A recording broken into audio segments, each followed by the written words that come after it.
Hey, you guys, this is Aeon, And this is the Lioness. and we wanted to tell you about a new opportunity provided by Trans Tech Summit. They have introduced the Monica Roberts Essay Contest and Blogger Award. In honor of the late Monica Roberts and her extraordinary legacy, Trans Tech will be hosting an essay contest and providing a Blogger Award.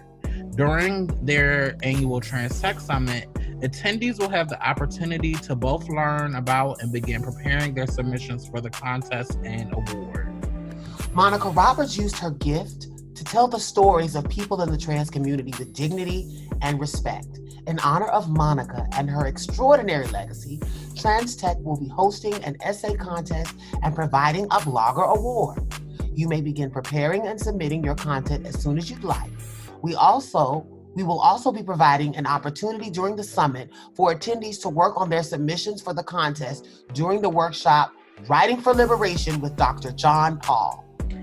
And Miss Thing, they also have prizes. All prize. So for the first grand prize, it'll be for $1,000. Oh, wow.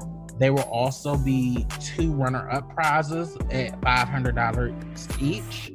And there will also be 1 Blogger Award for $500 each. All right, got a little coin. Right. So the requirements for the essay: length. The essay should be at least 1,000 words, but should not exceed 1,250 words. The word count must be included on the document that you submit. Essays must be original work. Also, essays must be nonfiction and follow the form of a diary, journal, blog, memoir, or essay. They are seeking real stories about your real life. Wow.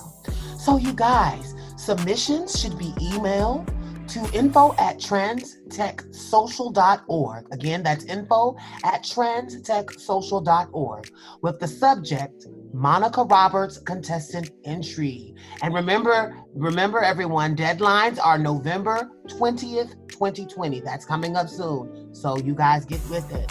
That's actually Trans Day of Remembrance. It is. So you guys, Trans Day of Remembrance, don't forget the Trans Tech Summit Monica Roberts Trans Griot Essay Contest and Blogger Award has prizes. And I just think this is a wonderful opportunity. Right, and also it's a fab way to honor Monica's legacy, and it's a demonstration of how Monica's legacy and how she used the medium of writing and blogging to liberate us, and how that now lives in the community. So we here at box number 512 are very excited to promote this event, and I know Brianna and I, we are excited to see what stories and what things manifest from this, and shout out to the winners in advance. And shout out to Angelica Ross and the Trans Tech team for creating this opportunity. This is a really dope idea.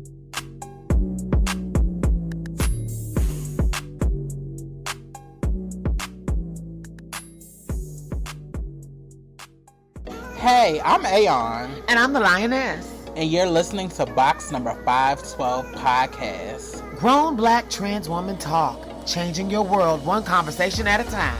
The show begins now.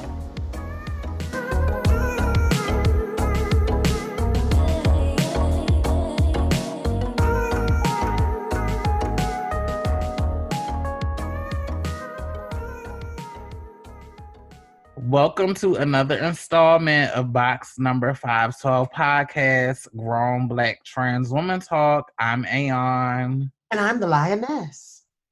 Girl, I am feeling so good right now. Yeah. Biden, Harris are the president and vice president-elect, honey.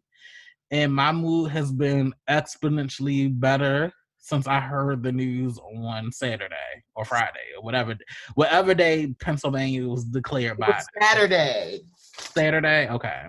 Yes, I am very excited as well, sis. Like waking up I remember I was up at like Saturday. It was Friday evening going into Saturday morning, and it was around 5 or 6 a.m. and nothing had been put up. So then I dozed off and went to sleep. And by the time I woke back up, it was like 10 or 11 on Saturday during the day. And it was already up. It was already out that Vice President-elect Biden and Vice President-elect Harris and President-elect Biden were both put into office. But of course, girl, there's some uniqueness. There's some other shit. No, we will definitely get to it, but it's definitely it's been a sigh of relief for me because I was really concerned. I was really concerned because even though it went in our favor, it could have went the other way. It could have. It could have went the other way, and even though on the last episode we broke everything down and it was a kiki, honey, everything that Trump did and his administration did was not enough in the end for them to overwhelmingly vote for Biden and Harris. Yes, and I just want to take this opportunity to give a shout out to Georgia.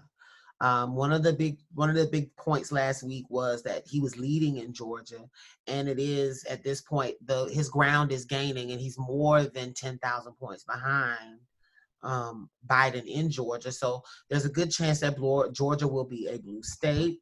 And even though we know that that's the recount territory, even if he does not get Georgia, that would not affect the election. But I want to say shout out to Georgia because this is the first time that Georgia has been blue since Bill Clinton in 92, I believe.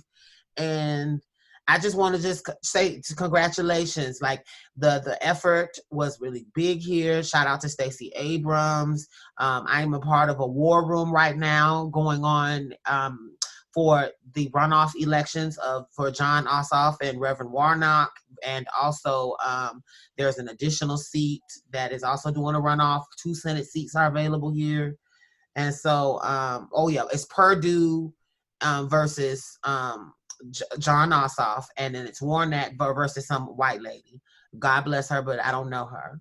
And so, but we're going to make this happen. And there's so many other factors involved. But before we get into all that, shout out to Georgia. Shout out to all those Black people. I know y'all remember hearing me on the podcast say how it made my heart spill over with joy at the amount of Black people I saw in those lines. It was gagging. It gave President Obama the first time. And I think that's the only thing I could compare it to. And it looked like it was going to be more. And because we know now how many more people, this has been the most voted election since 120 years, since 1900. So we know that more people showed up to the polls, and I really saw a lot of Black and brown faces. And particularly in DeKalb County, particularly in the districts that I'm in, DeKalb and Clayton were 2 districts that helped really decide this election. So to feel like my vote counted, to feel like my vote mattered was just important. So shout out to the state of Georgia. We lost the election with Stacey Abrams being governor, and she galvanized the forces within the Democratic Party, and they really launched an amazing voter campaign. And the proof is in the pudding. The fruit has manifested. So congrats. Also, shout out to all of these majority Black cities, especially in these swing states that kind of help to vote. The Philadelphias, the Pittsburghs, the Detroits, the Milwaukees, in Arizona, not only whatever Black people are in Phoenix, but the indigenous people on the reservations, honey, to show out, honey. Because I was looking on the map, I was like, girl, don't no Black people I know live in these parts of Arizona. So the only other logical explanation is the indigenous folks on the reservation is getting it in with these votes, honey. So shout out to all of the people, even over in the South, in the states that did not turn blue. We know that Black folks are out there. Shout out to Texas. I mean, it didn't happen, but it was damn close. Right. There are a lot of states, even North Carolina, there are a lot of states that probably will go to Trump that were sitting on the wire. So it is not a lost victory. Y'all, please stay galvanized. Right. And I think the reason that we can celebrate Stacey Abrams, especially for everything that she represents for me personally, but just overall, is just her strategy that she became the face of, but there were definitely grassroots organizers around her and under her that helped to do the work.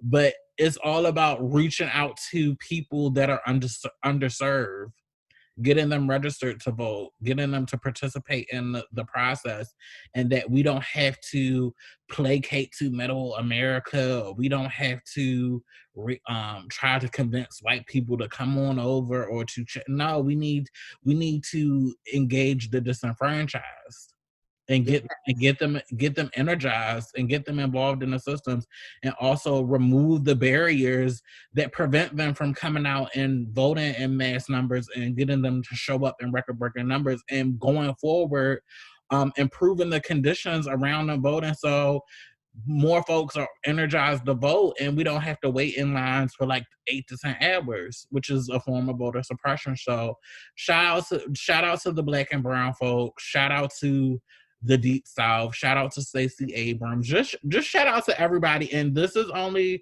the beginning. We have a huge fight ahead of us.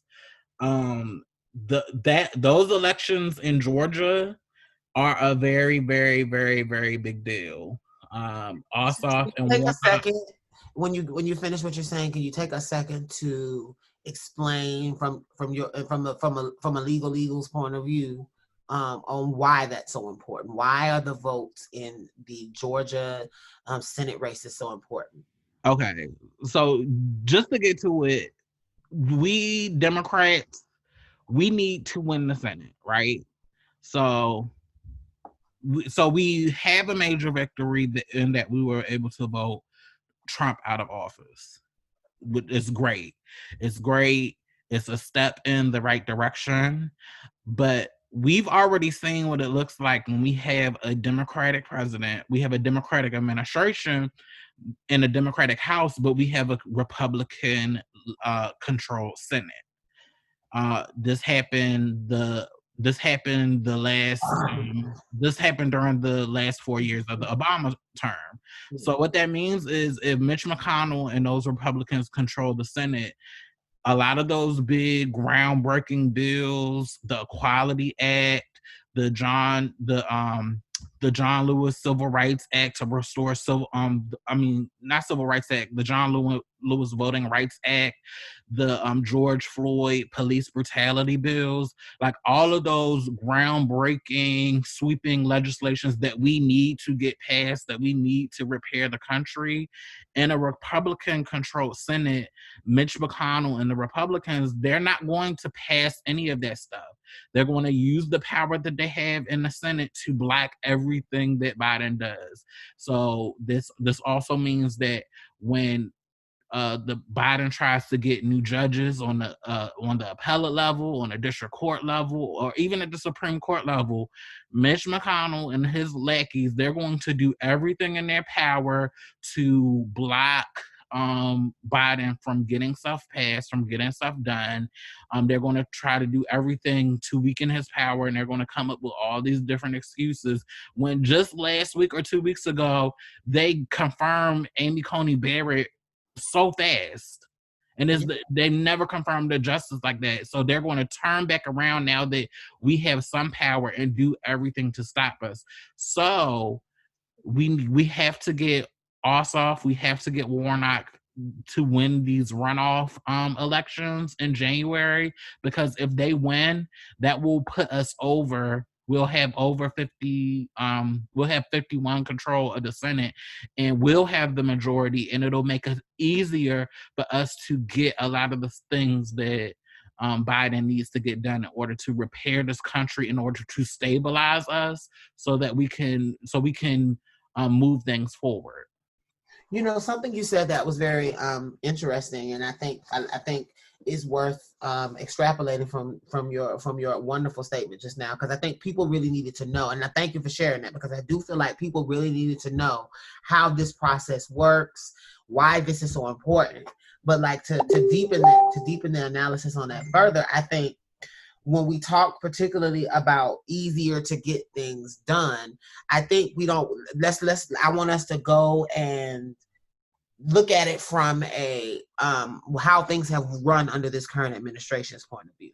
So under the Republicans, we've seen this president use powers, executive powers, in a way that other presidents just chose not to, out of respect for, the fact that there were people in the country that may disagree with the use of those powers in that way. But this last president had no type of qualms about wielding those powers. So much so that even though he did illegal and unlawful acts and was brought before impeachment, that body in the office, that Senate, is Republican led, and because of that, that's the reason why he wasn't impeached.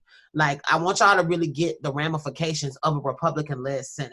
The Senate and those folks end up having to, the way Congress is set up, the House and the Senate, the House puts forth the bill, and then the Senate, does their thug thizzle with it, and then they sign off on it, and then it becomes a thing.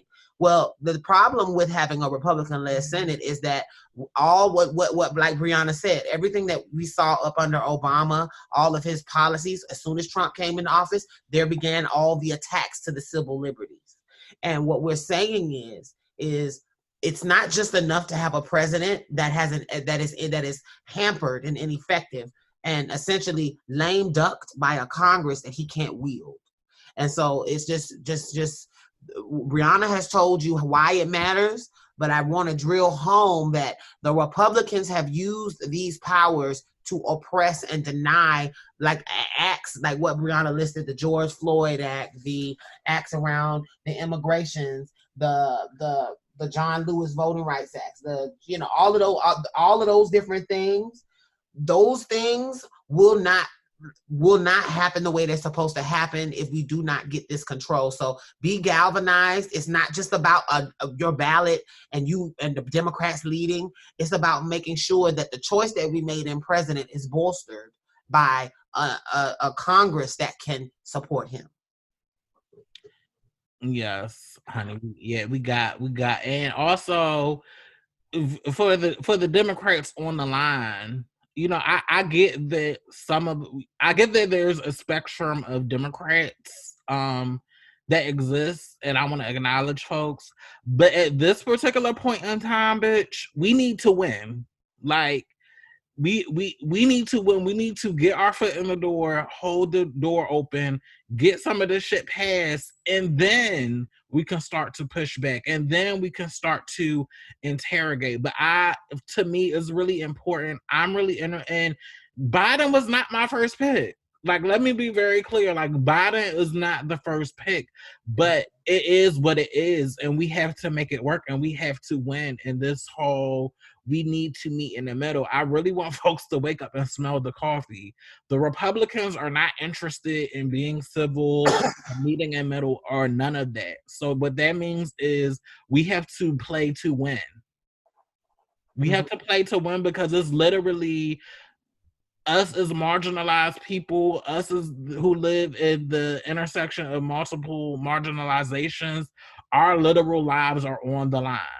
And there's no amount of pleading or trying to get them to see the humanity in us or none of that that's going to move them to act in our best interests. Like, right. That's out the window for me. Mm-hmm. So yeah, we need to focus on winning. Also, I just want to give a shout out to the trans community. I know for a fact that just from what I have seen on social media, so many trans folks have voted for the first time ever. And not just young trans folks, older trans folks who maybe didn't feel empowered to vote or didn't feel like campaigns were talking to them. I saw so many folks voting for the first time, and it made me feel good to see my community getting out there, getting in the process, and particularly for the trans community in Georgia and the Atlanta area. This is where I want to encourage y'all to get into the politics game. Like, Georgia is now a swing state. Yeah. And there's just so many opportunities, whether you want to be in the front lines and being a politician, or whether you want to work your way up the ranks in these campaigns. Like, the beauty of this situation and them having to talk with us and them having to reckon that Black folks in this particular area, like you have to engage with us. Now the door is open, so I really look forward to seeing the elevation of some trans folks in the political arena, especially in the Deep South. You know, Because so I'm sorry, I have a question, sis. Now, we talked about this a little bit in our pre-production meeting, but I think this is a great place to ask this point, because I know that there are a lot of folk out here, and you have had AOC and other very, very some of the more progressive members of the Democratic Party talking about how the culture within the Democratic Party has been resistant to some of the more progressive, some of the issues that actually galvanize the base of the Democratic Party. So what's funny is that we have a leadership that is not quite within the Democratic Party. We have a leadership that is not quite as progressive as a large part of its base. If you ask rank and file base members, people that the voters actually want to see things that are more progressive than the Democratic Party feels comfortable to push forward, because they are centering their vote on the white suburb. So my question for you, white suburb, white voters, the Democratic Party is very, very, that they're trying to win back what they feel like is a loss of these liberal, quote unquote, white voters who have access and influence, because typically those people used to vote. Well, now with this new election and so many new voters entering the rolls and so many more people participating in the democratic process, we're asking a lot of people to vote Democrat when they don't feel like the Democrat supports them. So my question to you is, what do we say to Democrats who are disenfranchised by the fact that the Democratic Party has run a campaign of centrism by electing Joe Biden, because a lot of people, there were other more liberal candidates, and are still focusing and still care about and are still focusing their strategy on whiteness and reclaiming the suburban white voter base in the suburban white person voter base. What do we say to those people who are disenfranchised, and we're asking them now to vote again for a party that they think doesn't center them, even though they have shown with their vote that they're overwhelmingly going to vote? And this is particularly minority voters, particularly Black women, particularly Black men. Like, overwhelmingly we vote Democrat, but a lot of us are disenfranchised, and that's what Trump played on. So what do we say to get those people back in the fold? To get them back in the fold to vote again, I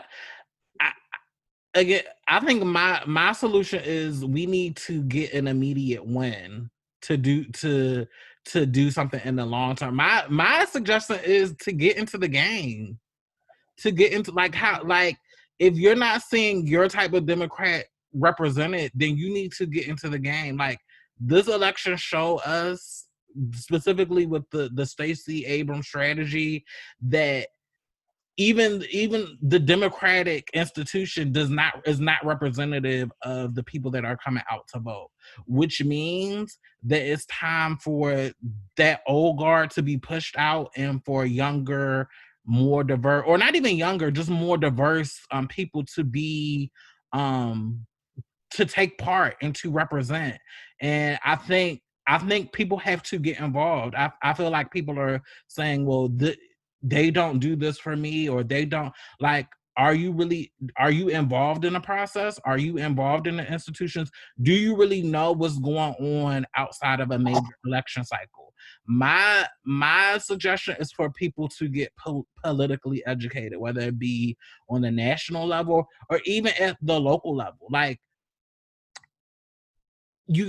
it's one thing to just sit back and complain, but it's another to really get out there and to really interface with the people. And one thing this election has taught me is that we really mean more to them than they're willing to let on. But the only way that they're going to know it is we have to get in their face, and we have to be aggressive. And for those of us that have that spirit to get in the game, you have to get into the game. Like, we can no longer really sit by and let this continue to be taken over by the rich and the wealthy and the legacy, because that's not working for us. Yes, something that you said that I found very powerful just now was that we need to focus on the short-term strategy that places us in the best place in the overall game. Right. And I feel like that's just to summarize. But you said, but I think that's what I really got from that was to focus on a short-term strategy that places you in the best place in the game. And so right now, I know that a lot of people feel disenfranchised, that they feel like the party is not meeting their need in the way that they want them to. But what is the best strategy? What is the best short-term strategy that's going to place you where you want to be? And for us right now, it is electing and making sure that the Democrats take Georgia. That is the focus on the short-term strategy. Now, we are aware that there are other things that need to be addressed, but you withholding your vote right now will do nothing in the short term to support you to have the best place in the game for the long term. And so I think that's a great answer that you gave there, sis. And then you talked about how we mean more to the party than we mean more to them than they know. And I feel like if we could really internalize that we have power, stand in that power, organize together and not separate on, oh, I don't want to deal with Black gay people, or oh, I don't want to deal with Black queer people, or I don't want to deal with Black trans folks, or I don't want to deal with or I don't want to deal with poor Black people. If we don't divide and we link up and actually strategically position ourselves to push on this man to create the right type of policies, we could really change the world. But short term, in order for any policy to go, we would need Congress buy-in.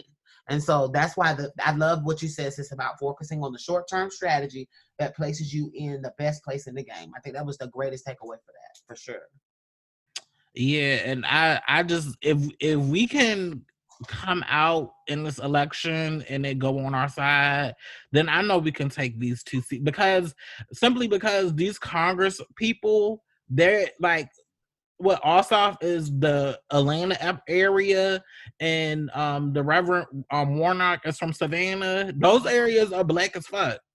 Yes, they're Black as fuck. So I know that, and I think shout out to the people on the ground doing the work.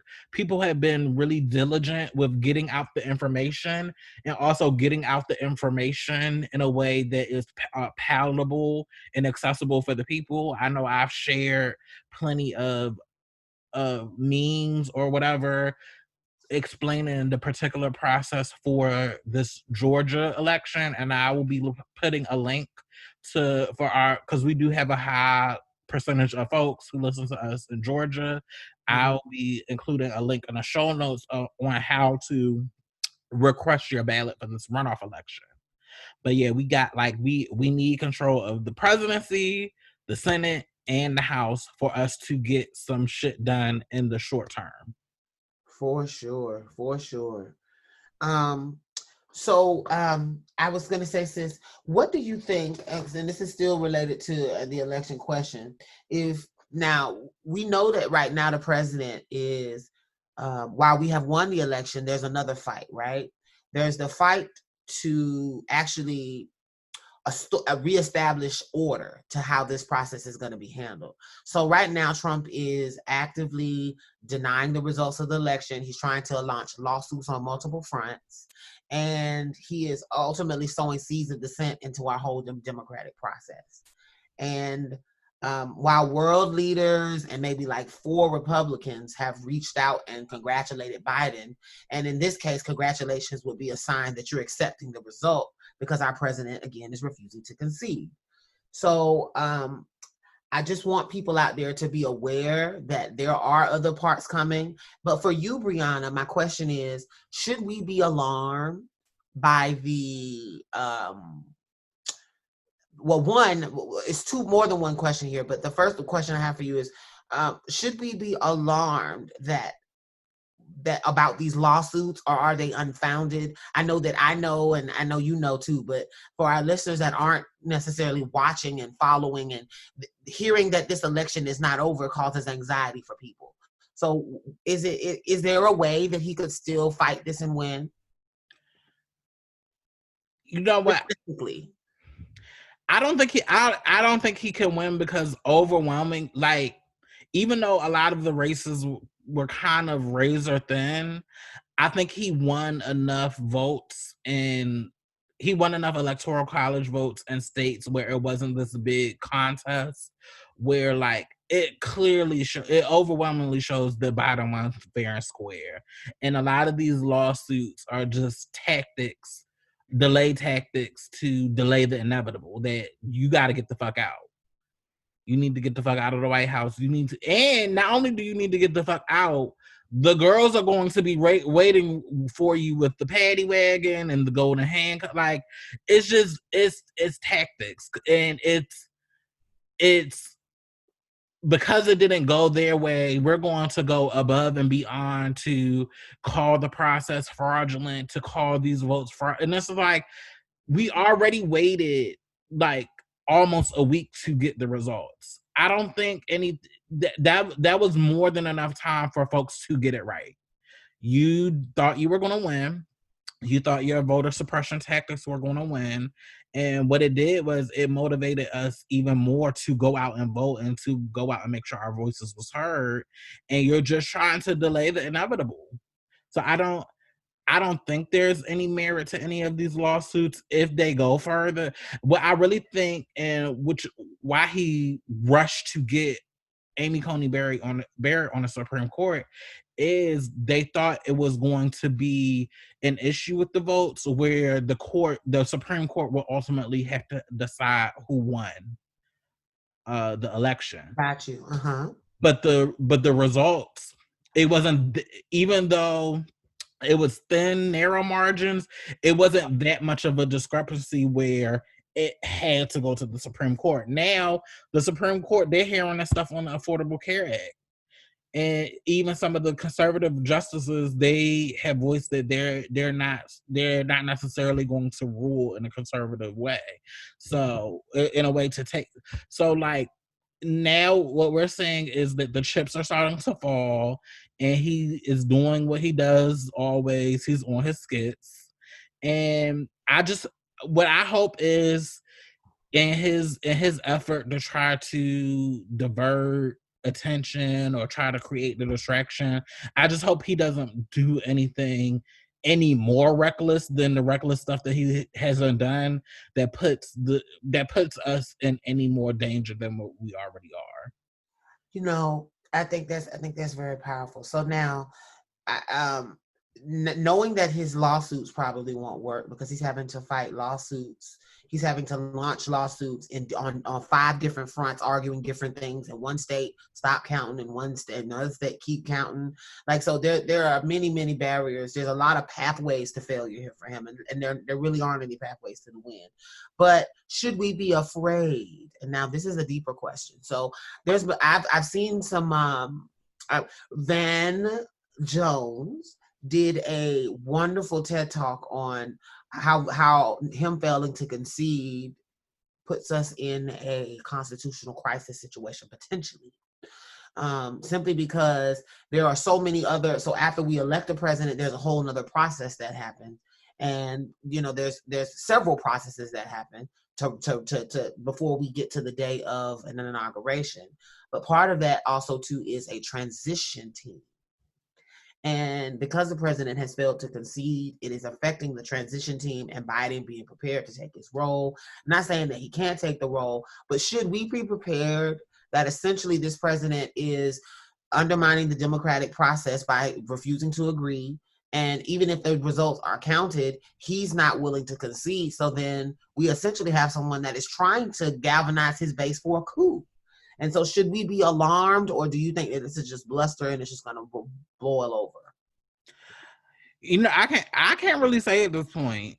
Like, if you had to speculate, what is your gut telling you? I don't know. He's unpredictable. So I don't know. Cause even with the election results, I was scared that it was going to be like a bit, like, I thought it was going to give Tulsa 2020 tease. And it's been surprisingly calm. So I can't, you know, all I can do is just take it day by day and see what happens and react accordingly. But like I said, he's unpredictable. So yeah, I don't know. I hope the transfer is peaceful. I hope, or even if it's not peaceful, I hope that he's able to be forcibly removed in a way that doesn't compromise the safety of the country or compromise the safety of Black folks. But yeah, I really can't say. I really can't say. But at this point, he's desperate, so he's going to do. He has like he literally has nothing left to lose.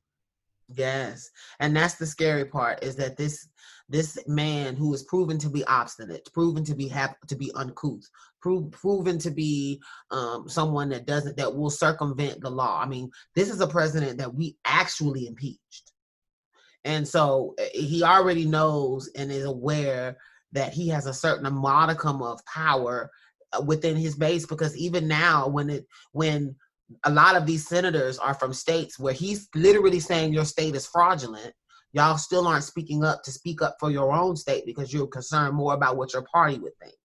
And there are, in some states now, particularly in Georgia, the secretary, so in the runoff, one of the runoff elections, there's Warnock going against this lady named Lisa Lawler, I believe her name is. I don't know that woman, so I don't care if I say her name wrong. I'm not trying to promote her. However, Lisa, the guy running against Warnock, Reverend Warnock here in Georgia, she actually asked our Secretary of State today in Georgia to resign. Now, he said because he dared to say that he had faith in our election process in Georgia and he didn't think it was corrupt. And so she's trying to toe a line similar to Trump, because she thinks that it'll keep her base, who are Trump supporters, galvanized. And I get her strategy there, but it's indicative of a larger thing that has happened since Trump has been in office, where it's either you're Team Trump as a Republican or you're not. And so my another thing that isn't big news today is that the Trump administration removed a lot of senior defense officials, including our defense secretary, and that's starting to trigger alarm bells to people, because why now, after you have been voted out of office and you're supposed to be focusing on the transition, are you firing a Department of Defense secretary? And what they're saying is it could have been retribution for something, that for him not supporting Trump in the past, but it also could be that the Trump is making some type of, wants to make decisions that he doesn't think that the Department of Defense would condone, and he wanted to prop someone in that position who he would rubber stamp whatever he says. Either way, it's very alarming. And I wanted to just put that out there to the viewers, that the climate that we're in right now is still very charged, and use that same anxiety that you had around Trump running this country as a motivator to ensure that we seal the deal and put the nail in the coffin, because right now he's still in office. And what we don't want is for him or any of his cronies to be in play when we take office in January 20th.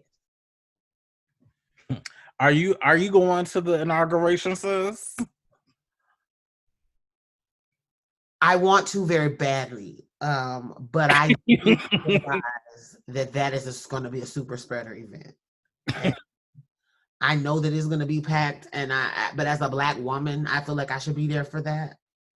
I did not go to either of Obama's inaugurations because I also have a fear of crowds, especially because, Columbine happened when I was in middle school. And it forever made me question being in large groups of people. And then now with this many school shootings and movie theater shootings and so many angry Trump supporters, I'm nervous about this inauguration. So there's a part of me that wants to go. I would go if I was with maybe a group of sisters or somebody I really felt safe around. But just like me and my husband trying to go, no, not by myself. I wouldn't. But if there was like a contingency, I would feel safety in numbers and maybe I go. But it also depends on where COVID numbers are in January. Well, my gut feeling is telling me that they're not going to go down anytime soon, because they just like the girl. I would like to go. I would like to go to. I'm just blessed that I live close enough to DC where I can feel like I'm there without being there, and I can just watch it on TV. Right. So you'll still get to see the traffic clog. Well, I don't even get to see that. I'm in the general metropolitan area, so my spirit will feel like I'm there. But I Your don't. local news will be covering it, so that'll make you feel really present.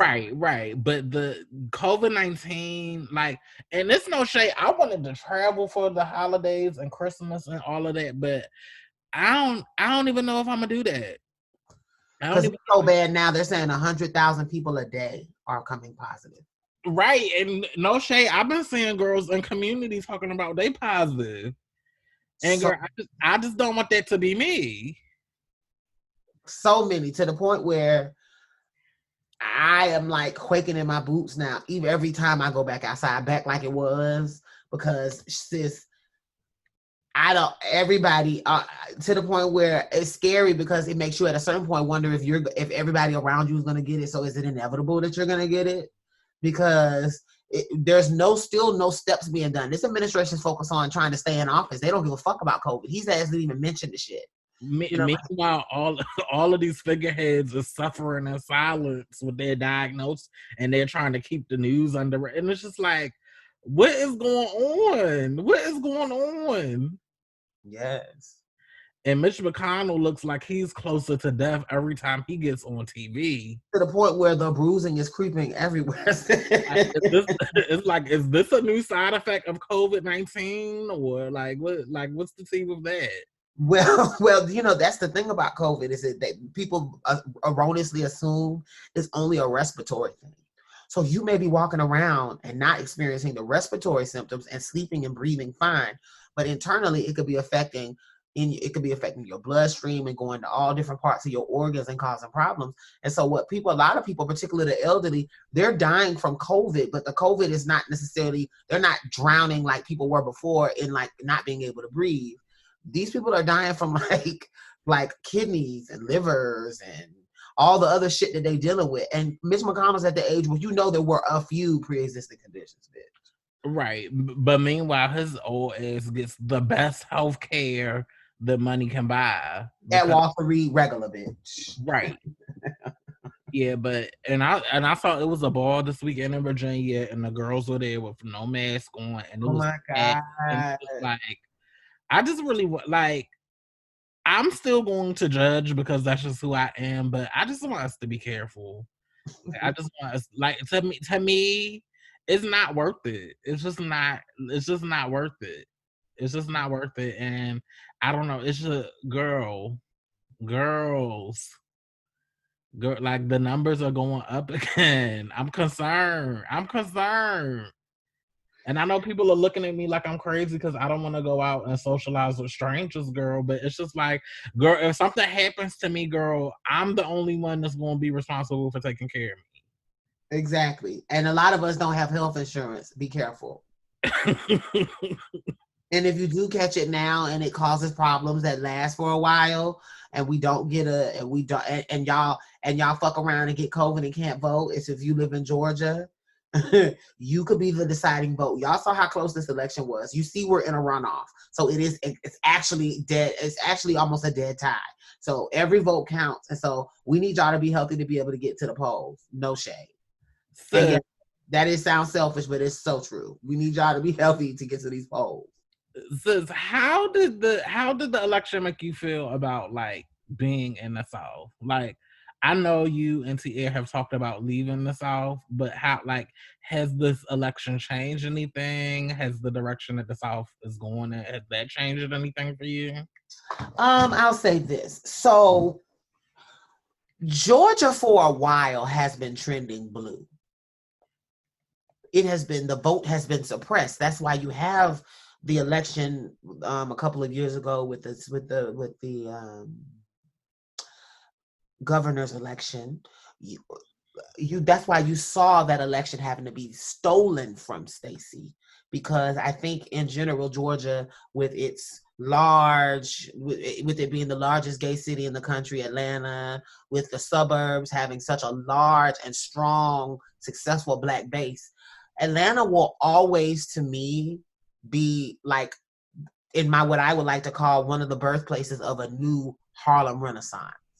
I have at this point, I can say that I've traveled pretty much a large part of this country, And I've never seen this level of consistent Black success. In Atlanta, if you see a Bentley, if you see a very expensive luxury vehicle, you can assume that the person is Black, and you get that nowhere else. So I will say that that's existed for a while. The reason why I'm still wanting to leave Georgia, even after this election, is because even though the city of Atlanta is trending positively, even though the organizing, the community organizing in Atlanta is, in my opinion, second to none. You know, Martin Luther King and a lot of the activism that was activated as a result of the civil rights movement is still alive and well. I am not interested in being in a state with the kind of Republican legislature we have in our personal state house. And I think throughout the South, there are just so many setbacks. Like, it's like the South's refusal to accept the additional funding offered to them through Obamacare. So then it put people in the state in a position where there was no supplemental money to supplement those co-pays. So, you know, a lot of people talk about how Obamacare didn't work for them and their insurance would have went to god-awful amounts. Well, it's because of these states that chose to deny the funding and to have it really build out in a way that was accessible for everyone. So all of those things are still present. And I don't want to paint the picture that Georgia is this Pollyanna place where there's no racism. It is still fucking Georgia. And I love the South. I think that if I had to live any place else, I would never move any place else in the South but Atlanta, if I could help it. Knock on wood. You know, if barring some status of life change, you know, parents or whatever, because we have aging parents. My goal though is to only live in the state of Atlanta if I'm in the South, in the state of Georgia, in the city of Atlanta if I live in the South. But to be honest, sis, I want to see more diversity in the way things look. The South is still very separated in a lot of ways. There's still a lot of redlining happening, not necessarily, you know, defined and clear on its face, but you see that there's still railroad tracks. And in a lot of towns, particularly not the major cities, it's one side of the town which is this and the other is that. And you see that in the elections, you can see that when you look at the spots on the map. Georgia has 158 roughly or so counties, and this election was pretty much carried for the Democrats on a few, but the rest of the fucking state is still Georgia. And I want to still, because I know that will cause for advocacy problems later if we try to make it like Georgia is the land of milk and honey and we don't have no problems. We have a lot of problems here, and that's why this is a positive light towards the future. But as it stands right now, if I were to win the lottery tomorrow, and my plan is to transition and raise my family outside of the South, because the South rules still apply. It's still the Bible Belt. It's still a lot of conservative people. A lot of the angst that you saw in other parts of the country played out real time in the South. Guns being carried into Walmarts, people screaming at each other and aggressively. You know, we had one of the murders this year with the police happened in Atlanta, where I live. I was around the corner getting my hair done, and we just passed that place. And when we went to go back by, somebody was killed by the police. So this is still Atlanta. This is still Georgia. And if I get the opportunity, bitch, I'm out. Because I'm a Black trans woman and I'm not raising my children here. Okay. So what you're telling me is don't buy the home in Atlanta yet. What I'm telling you is buy the land and buy the home in Atlanta, because you're never going to get a home that nice anywhere else, bitch. Mathematically, it makes sense to buy a home in Atlanta, but don't come to Atlanta thinking that it's going to be the land of milk and honey. The city is fine, but and to be honest, it's not like you really have to go to other parts of Georgia. Atlanta, the city of Atlanta is really like its own state. So you really don't have to go too far out of the perimeter. And so if you really want to come and be a part of the change, the movement that Atlanta's a part of, that's fine. But as someone that's been here since 2003, bitch, I'm over it. But I do think that if you're going to move, this is the best time. And I do think that this place is the most beautiful than it's ever been. And I do think it's all positive skies. I've seen so many changes. Shout out to Keisha Lance Bottoms and some of the efforts that she's been trying to do. But I'm going to just keep it a hundo, bitch. I've been here in the South too fucking long and I'm out. No, I definitely respect that. I definitely respect that. I don't know. This election and the possibilities have made me think about some things, and it's been a constant conversation with me. Like, where do I want to put roots at? Do I want to stay up north? Now, as a professional bitch, this is where you should come. Like, as a married person trying to have kids and settle down, Atlanta's really too bumping for me, and I'm not going to leave the city. So then that's why I'm trying to leave the state. Does that make sense? Right. Like, the city of Atlanta is bumping, and it's great for young professionals. And if I were in the grind it, go get it part of my life, that's fine. But to settle down, go to school, have my kids go to these Georgia schools, girl, I'm out.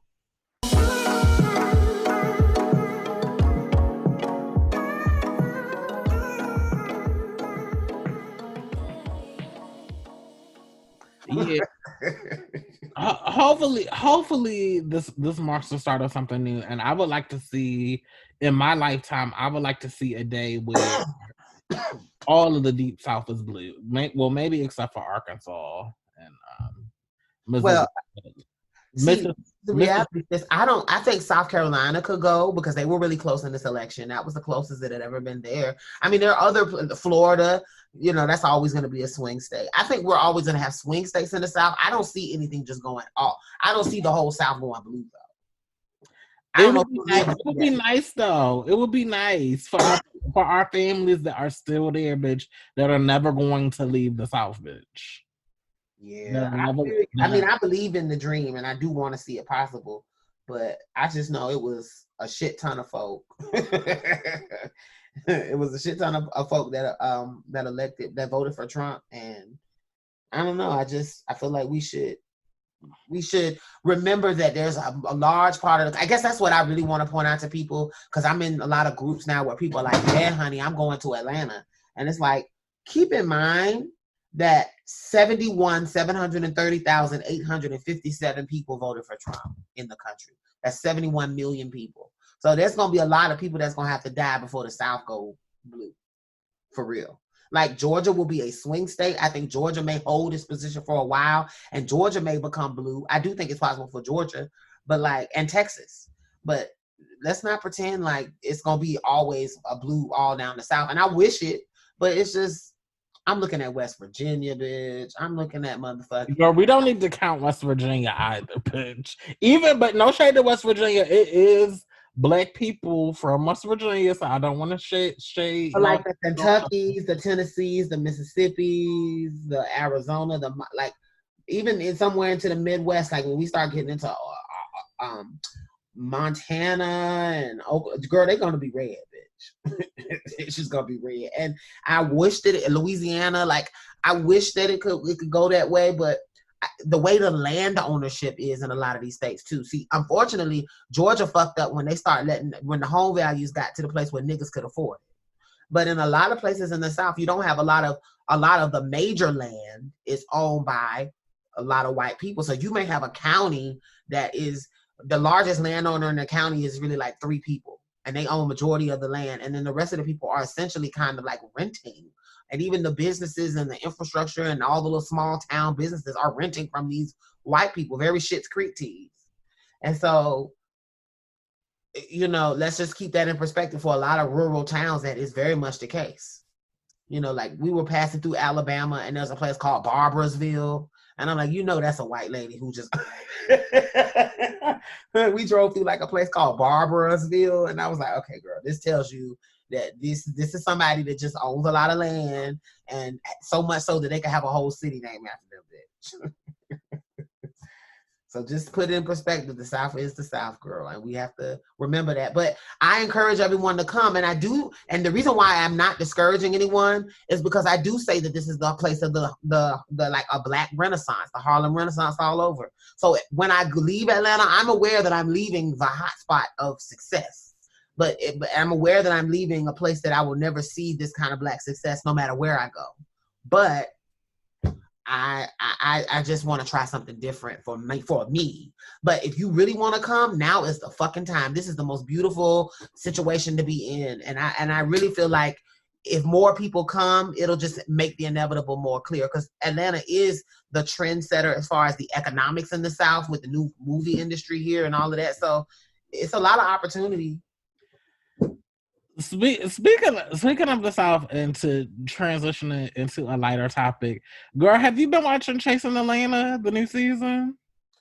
I have now. I think I saw the last episode. When did the last episode come out? Last Wednesday. I did see that one. What are your thoughts, girl? I can't believe I haven't talked about it, and it's been on for 2 weeks. Well, so it's only been on for 2 weeks, so you can give the viewers a nice synopsis. So give them a cute synopsis of where we are in this new season. Well, you're our resident expert on Chasing Atlanta. Now, I just caught up, ladies and gentlemen. I'm not great with the names that she is. That's why I'm hesitant. I don't even want to give the people a synopsis. I just go watch, but I just want to give a shout out to the Chasing Reality brand. Like, you know, I'm a marketing major, and for me, it's all about the marketing and how clean stuff looks and how polished it looks. And like from season 1 to now, I'm just so proud. Like I'm just so proud. Like the product looks nice. Like the titles, the promotion, I like how they take their craft seriously, even though it's on a free platform. Yeah, I respect the fuck out of that. And now, I was gonna say this even all the way down to the way they do the commercials. The editing is a lot tighter this season. The sound is better in a lot of the scenes. I noticed in some of the previous seasons, the sound will be kind of weird in some of the shots. But this season, I can tell they've invested in better cam, or at least they're editing it better so that it comes out a lot clearer in the end. So I'm very excited for that now. Yeah, I'm proud of them. I like the episode. I like that it comes out every week, and I don't know. I like that it's a community product, but I like the fact that they take their craft seriously, and like, you know, if you put your effort into your craft, like all of the money and the accolades will come. But I'm just really proud of the show. I live for Lauren England's glow up. Doesn't she look good? She looks nice. She looks nice, and I just live for her evolution. I live for. I like the new cast member Dominique. When he came on with his confessional outfit, I gagged. But I also live because I'm like, yes, you know, I live for when the girls queen out. So I just I like how they feature the South, and I also how they like. Is that the boy with the goatee? That's the one with the grooming business. Yes, the pet groomer with the goatee. Yeah, yeah. I like how they purposely feature people that are out here really trying to do something, and that are business owners, and that they are really. I don't know. I'm just proud of the show. Now, I'm not gonna lie. I'm looking forward to the fight with Kendra and them, and I am too, girl. I low key. I love Kendra, and I love her glow up too. And I love Kendra too, and I love her music. I do like her music. I like her music. My only critique of her storyline, and like I said, I don't know her as a person, but I don't know.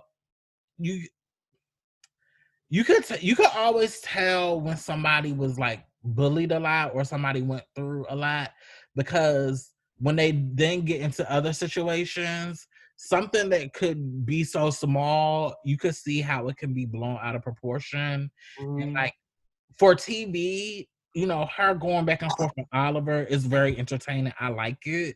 But if this back and forth is still going on now, it's just like I just really want you to let that go, because it's really not about him.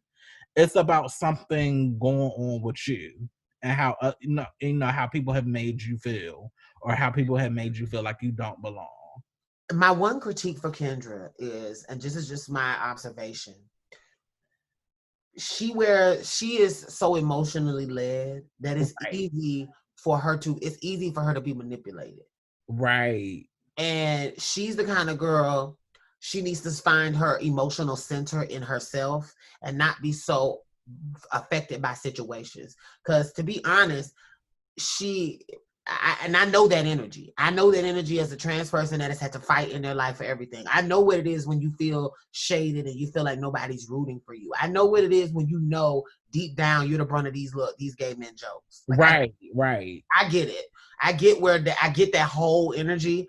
I just wish she was able to control that emotion on TV better, because it does come off like they will say one thing that she don't like to hear or recap something that clearly is not something that's relevant or pressing. But for her, because I think there may be even she's triggered in some way. Yes, it triggers her all over again. And then she's like triggered. And then I know that production on reality TV shows plays into those type of personalities. And I just feel like, no shade, I hate to see characters on reality TV that seem miserable. And I don't think that she's completely miserable with her experience on that show, but it comes off on camera because she's always so upset with everybody about something. It comes off like she's miserable. And so then it makes me feel bad that that character is on there. And I want her to be on there, but they need to make her plot line more balanced. Right. Like, I need to see some. And I like how whenever she does something, she always has her homegirls around her. Excuse me. How she always has her homegirls around, her homegirl Anisha around. Like, I want to see more of those interactions with her, just to kind of balance that out. Because I don't know. It just seems like, to me, the whole beef for her and Oliver, to me, it should, like, if you're already on your path, you're already doing your thing, so you have to pick and choose your battles. And even though Oliver is annoying, I don't think Oliver is like a really bad person. And you having this back and forth with him, because he's able to deflect it, it starts to make you look kind of out of pocket. And this is another critique of Kendra, or the way they're portraying Kendra. The way they're boosting up this argument, you know that when it comes down to the verbal battle, who's going to win? And it's simply because Oliver's really good with words. And if I were Kendra, I would not approach this with trying to battle verbally, because he has, and also you can feel that he has favor with the producers, even in the way that they edit. So I just hope that this confrontation, I know it's already recorded, but I just hope that this confrontation, that she didn't turn up too much to where it's like. Yes, I don't think that's the case, girl. But she seems, I know. I seen the and she had a red hair on too. No, girl, she came to blow. I know, bitch. But my hope is that she's not memeable. I guess that's my point. Yeah, but overall, and I don't know, I feel like sometimes Wayne the Pain unnecessarily instigates the stuff with her by going, and it's just like, Wayne, like, if you want to be her butch queen friend, really be her, and don't, like, if you feel some type of way about it, you go handle the situation. So you as a man could go talk to the other men on the cast and y'all handle that. Don't give that lady a reason to turn up. When was this episode? When was this? Do you know when this series was recorded? I think it was recorded around last year. Okay, I say that because Lauren's going to China, and I was like, has anyone checked on her to see how she held up?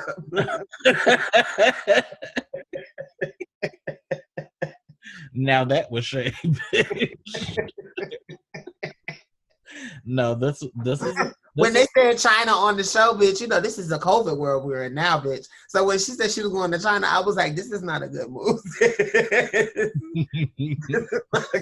No, girl, that was recorded last year.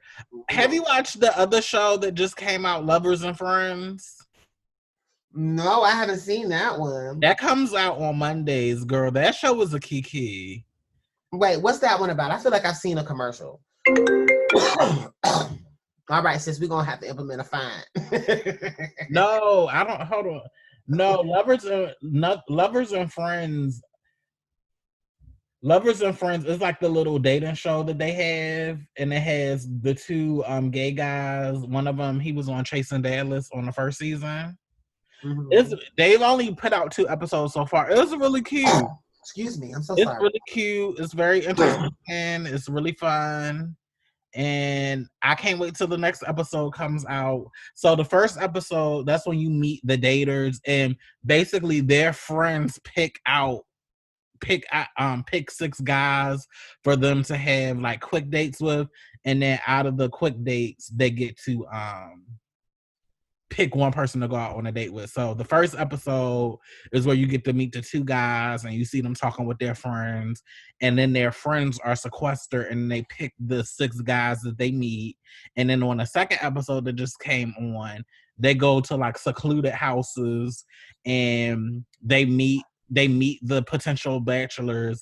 And then right off the bat, Wait, where does this come on? it comes on the Chasing Reality channel. Oh. And so when the 6 bachelors comes down, instantly the data pick which one they wants to eliminate. That's where I saw the commercial, because they played the commercials on the episode. Right. And then the last night's episode, each person talks to the remaining 5 contestants, and then at the end of that episode they pick one out of the remaining 5 to go on a private date with.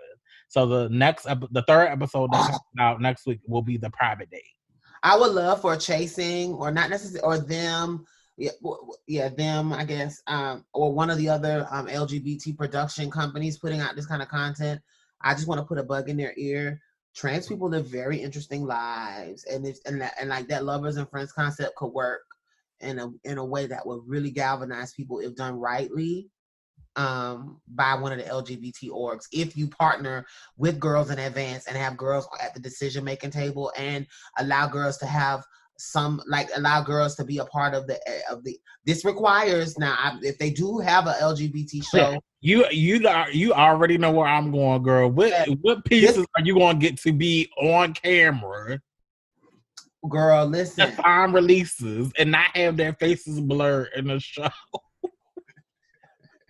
Girl, you can barely get the show. And you know what's really sad, sis? The idea that in 2020 it's still preposterous that could really be, like the idea that it would. Now I do think it's possible, but I think that it will. I do think it's possible. I just think that the quality of dudes may not.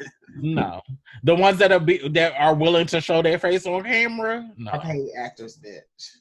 Or it'll be like BQs in the community that are open to dating or at least having sex with trans women. And that's not bad if that works for the girls.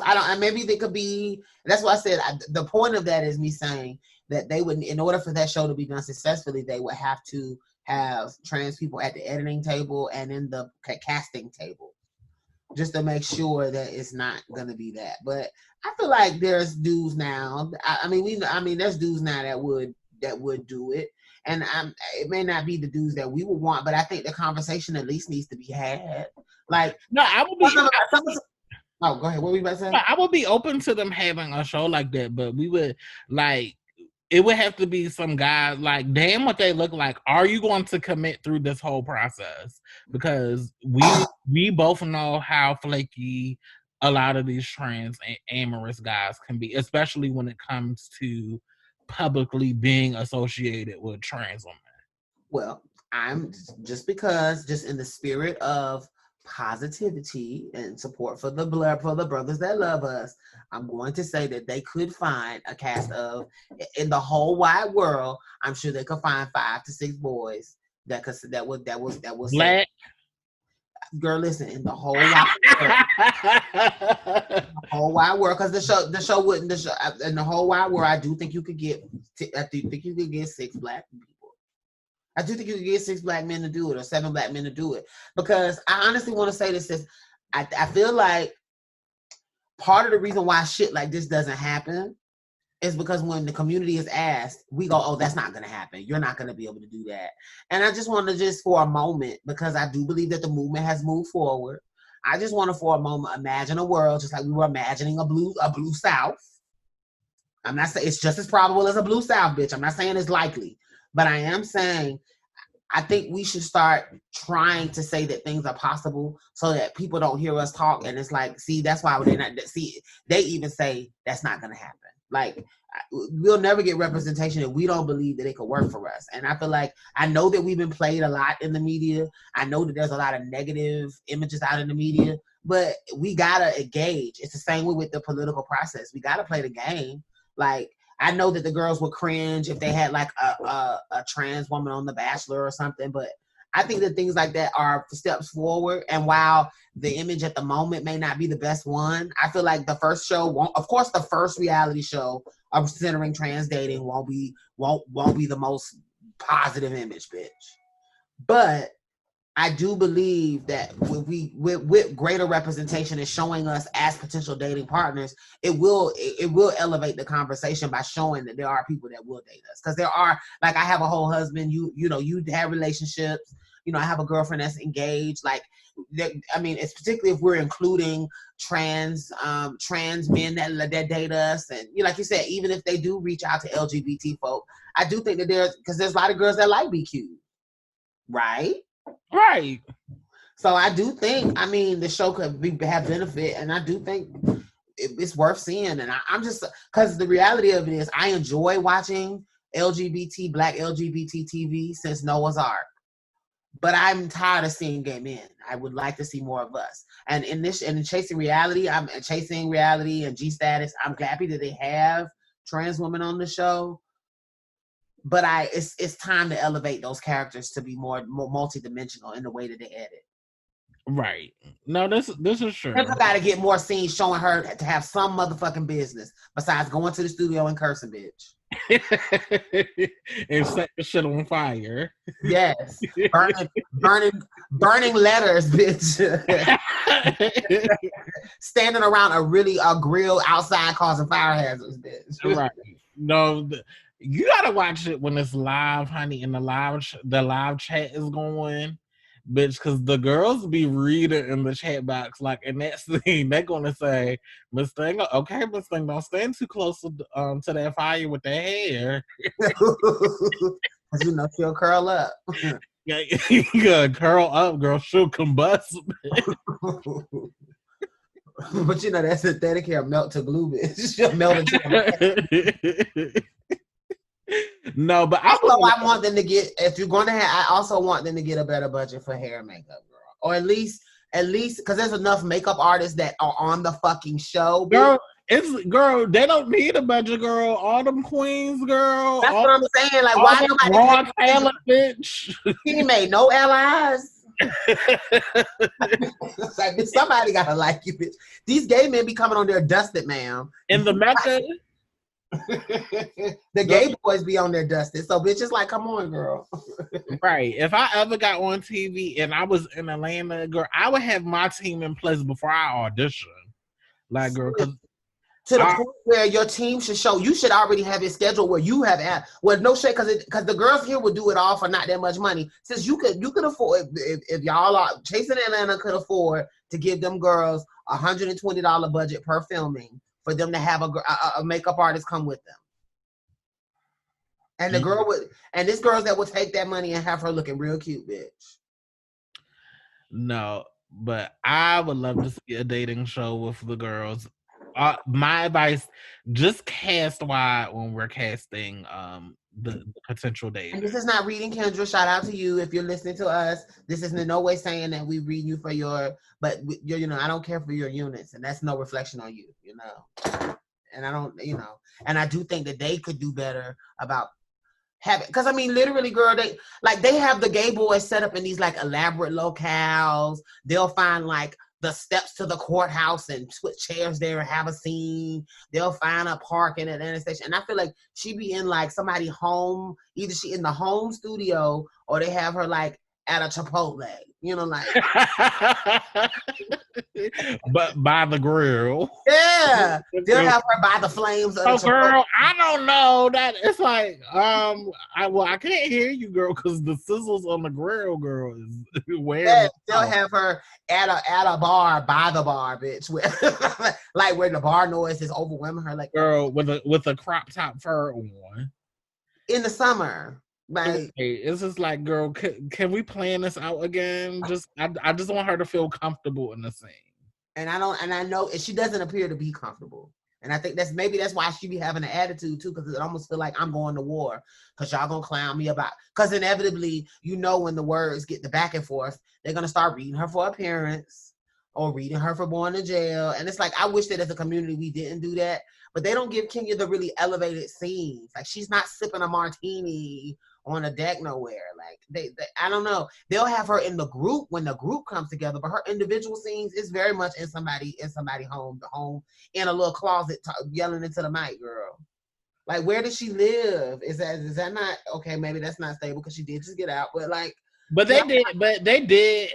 they did have her recorded on the set of her video. So at least she got a working scene. She did get a working scene. Now, shout out to them for that. They did show Kendra. They did take criticism, because one of the criticisms we gave for for the previous seasons was that we felt like Kendra they didn't really show her as a businesswoman. So at least they did that this time. Yeah, but I'm looking forward to seeing how the season unfolds. I'm definitely looking forward to Chasing Dallas when it returns for its third season. Lovers and Friends, that's a really cute show. I'm enjoying it. I would like to see them do that show for like Lauren England. Yes, like if they do the dating show, maybe do it with like like, I don't know how would you, I don't want to, because I'm trying to figure out the word to describe what a non-binary person or someone that is non-conforming. Like, maybe if that's the soft transition, get one of those, softer gays, so that people get used to seeing different. But the reality of it is, girl, that story will always be different than that of a transsexual. And I'm just saying, I want to see that story sometimes, girl. Like, it be gagging me, because then people think that some of those gay boys on that show represent the trans community. And they may be non-conforming in their appearance, but they will tell you to their face, I'm a boy. So if they're saying they're a boy, then they're not necessarily identifying in the same, they're not necessarily going to have the same issues as a trans woman.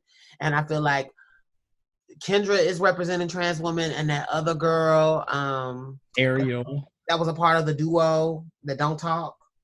Oh, Berlin, and then Ariel, yeah.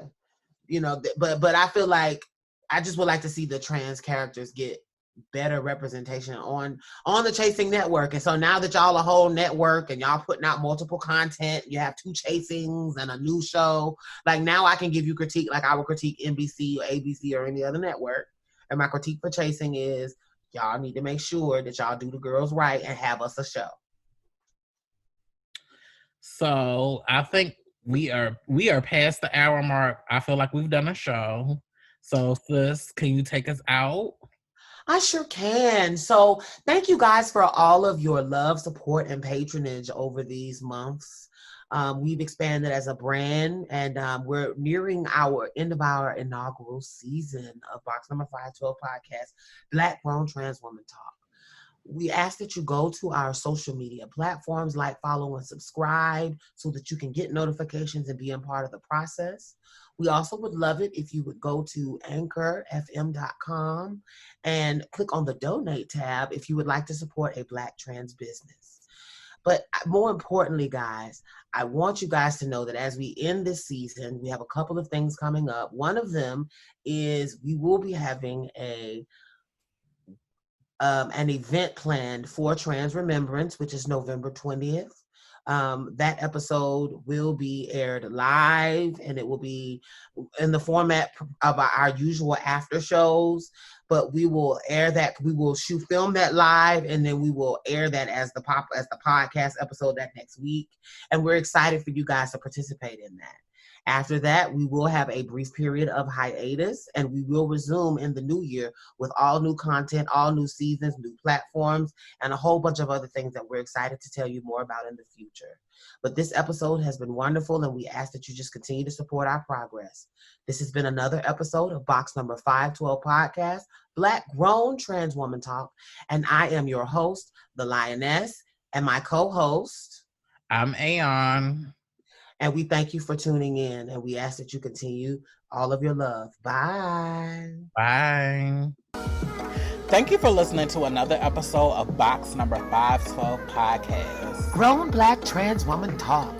Don't forget to go to our Anchor page to become a monthly sponsor. And also feel free to like, follow, and subscribe to us on all of our social media platforms. And also, please don't forget to rate and review our podcast. Every comment matters. And lastly, please follow and tune in for our live interactive Facebook show every Friday on Facebook and YouTube. Until next time, I'm the Lioness. And I'm Aeon. Bye.